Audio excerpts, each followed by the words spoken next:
Bienvenue sur Africa 24 dans cette nouvelle édition de l'Africa Tonight. Au sommaire de l'actualité, coopération bilatérale Cameroun-France. Ce vendredi, 4 accords de financement à hauteur de 76 milliards de francs CFA ont été signés entre les deux pays, notamment pour la mise en œuvre de divers projets de développement.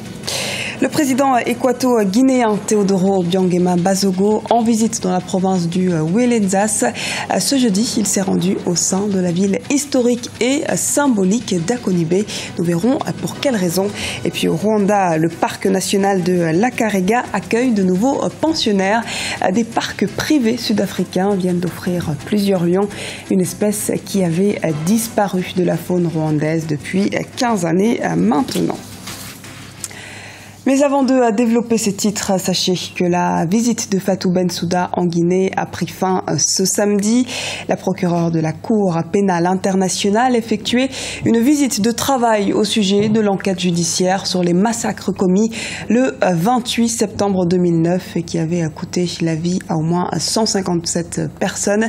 Cette visite intervient alors que l'ex-chef de la junte, Moussa Dadis Camara, a annoncé son retour en politique. La question de son inculpation dans cette affaire devra être analysée par les magistrats guinéens en charge de l'enquête. Comme on pouvait s'y attendre, la lutte contre le terrorisme et la coopération économique ont été les sujets centraux de la visite de François Hollande au Cameroun. La France s'est d'ailleurs engagée à œuvrer davantage dans le renseignement militaire au profit des pays concernés par les exactions de Boko Haram. Les précisions de Narcisse Doumbé, notre correspondant au Cameroun. Comme annoncé par de nombreux analystes, l'aspect économique a occupé une place importante dans la visite au Cameroun du président français François Hollande. À l'issue du tête-à-tête entre les deux chefs d'État, Biya et Hollande, 4 accords de financement d'un montant global de 76 milliards de francs CFA ont été signés entre les deux pays. Cet appui de la France à la mise en place des projets de développement tels que la construction du second pont sur le Vouri à Douala ou encore l'accompagnement des entreprises rurales dans les filières agricoles est apprécié à sa juste valeur par la partie camerounaise. Le Cameroun poursuit ses efforts de développement avec l'objectif affirmé de devenir un pays émergent. Je me suis félicité du soutien dont nous bénéficions de la France à cet égard.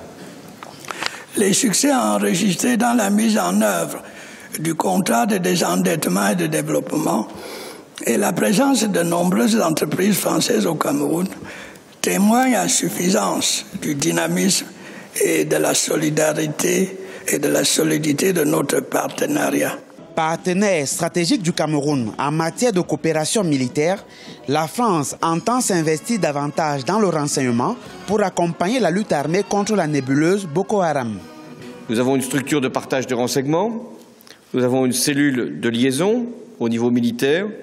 L'aviation française réalise très régulièrement des survols des zones où Boko Haram sévit et nous pouvons fournir ainsi aux armées du Cameroun, du Tchad, du Niger, du Nigeria, les images qui sont attendues. Et j'ai d'ailleurs dit au président Biya que nous allons encore amplifier cette coopération, notamment pour fournir les images, pour former les militaires et également pour mieux coordonner nos actions.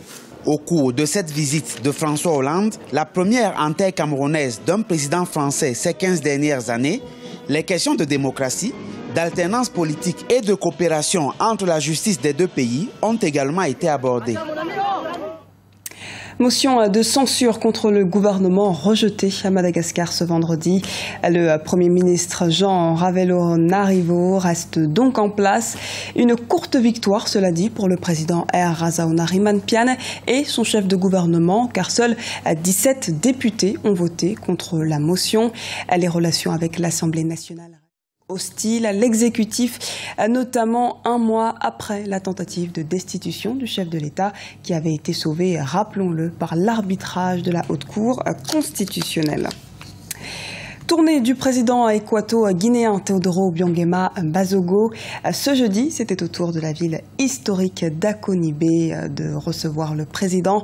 Une visite qui aura permis de rappeler les acquis démocratiques, mais aussi les projets de modernisation des infrastructures dans la région. Les précisions de Serge Kofi, notre correspondant en Guinée équatoriale. La ville d'Akonibé a accueilli ce jeudi le chef de l'État équato-guinéen Obiang Bazogo. La localité de 13 000 habitants, située dans la province du Wolensas, frontalière avec le Gabon, occupe une place très importante dans l'histoire de la nation équato-guinéenne. Au lendemain du coup d'État de 1979 qui a vu l'arrivée du président Obiang Bazogo au pouvoir, il fallait une constitution qui pouvait faciliter le développement intégral du pays. Cette constitution a été rédigée à Akonibé. Akonibé est la ville de la Constitution. Cette constitution a été rédigée ici en 1982. C'est après cela qu'un décret a été pris pour élever le village d'Akonibé en ville à part entière. L'étape d'Akonibé aura permis au chef de l'État d'être à nouveau sensibilisé sur les réalités locales de ses concitoyens. Autre message aux populations, l'importance de préserver les acquis démocratiques et l'annonce d'un processus de modernisation des infrastructures de la région. Toute la population doit s'impliquer à la conservation de la paix. C'est pour cela que je vous félicite, parce que s'il y a la paix aujourd'hui à Akonibé, cela est dû à votre volonté. La paix nous permet de réaliser tous nos projets. La paix permettra à la Guinée équatoriale de progresser. D'ici 2020, la Guinée équatoriale doit devenir un pays émergent. Le président Teodoro Obiang Bazogo poursuivra ce week-end sa tournée à travers la province du Wolensas, où il ira à la rencontre des habitants et des représentants locaux. Les partenariats africains avec d'autres parcs animaliers se multiplient pour dynamiser le tourisme. L'Afrique du Sud a ainsi fait don de plusieurs prédateurs au parc national de l'Akarega au Rwanda. Les précisions dans ce reportage d'Olive Adiakotan, notre correspondant à Kigali. 7 lions dont 2 mâles et 5 femelles pour attirer plus de touristes au parc national de l'Akagera au nord-est du Rwanda. C'est un don des parcs privés de l'Afrique du Sud pour le repeuplement des lions dans le parc le plus fréquenté du Rwanda depuis 2013. Le coût du transport de ces prédateurs est évalué à plus de $300 000. L'arrivée des lions au parc de la Kagera ou la repopulation, l'introduction des lions au parc de la Kagera augmente sa compétitivité par rapport aux autres parcs de savane que nous avons dans la région est-africaine. Et donc, nous attendons que le nombre de visiteurs qui venaient visiter le parc augmente. Une forte population de lions peuplait le parc national de la Kagera avant le génocide de 1994. Mais après la fin de cette tragédie douloureuse, la cohabitation fut difficile entre les populations des environs du parc et le roi des animaux. Nous avons fait une clôture électrique autour du parc.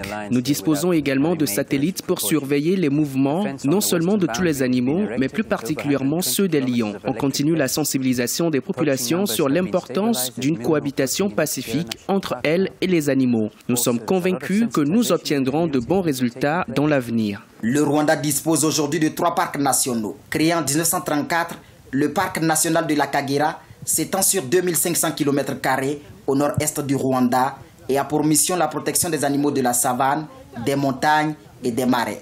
Ce parc a généré en 2014 plus de 16 millions de dollars de revenus au Rwanda, soit une hausse de 19% par rapport à 2013. Grande première pour le Tour de France 2015.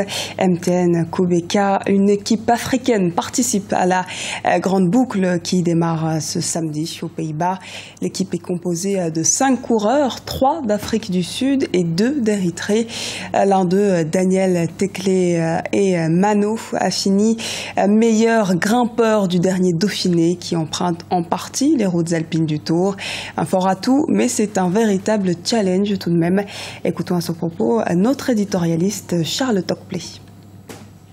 Ça va être très difficile quand même pour cette équipe. Venir en France pour affronter un tour qui est très difficile avec des côtes, des pavés et affronter aussi les professionnels. Mais bon, il faut toujours un début à tout. On a vu aussi au niveau football pour la Coupe du Monde. Bon, on a été sollicité une fois, on n'a pas répondu présent. Mais après, à force donc de continuer et à travailler et à mettre des stratégies en place, on monte quand même parmi les élites. Je pense que pour le cyclisme africain aussi, ça doit être la même chose.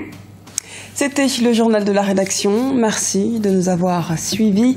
À retrouver dans un instant une nouvelle édition de l'Africa Tonight sur Africa 24.